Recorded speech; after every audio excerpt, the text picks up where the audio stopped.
olla sitten sen mukaan, mikä nyt se potilaan tilanne on, niin hylkemällä tai löysemmällä. Ja se tulee tähän. Eli idea se, että perusmallissa yksi lukko avataan, niin potilas. Sitten täältä tulee nämä olkapäähihnat ja laitetaan ne tuonne toiseen lukkoon.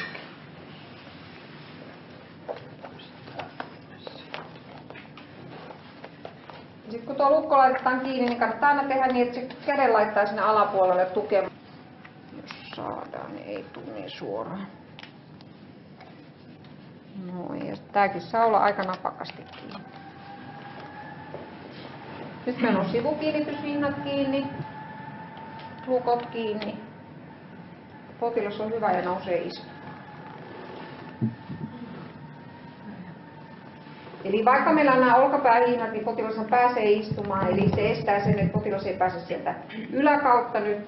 Ja toisaalta sitten tämä, vaikka tämä meillä on tässä aika löysällä, niin tämä haaravyö estää sen alakautta.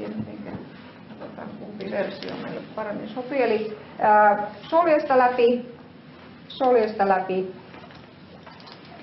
Ja sitten tulee tonne lukko itse asiassa. En tiedä, yltääkö meillä tää yö. Eli yönnennetään tätä päätyä nyt tässä.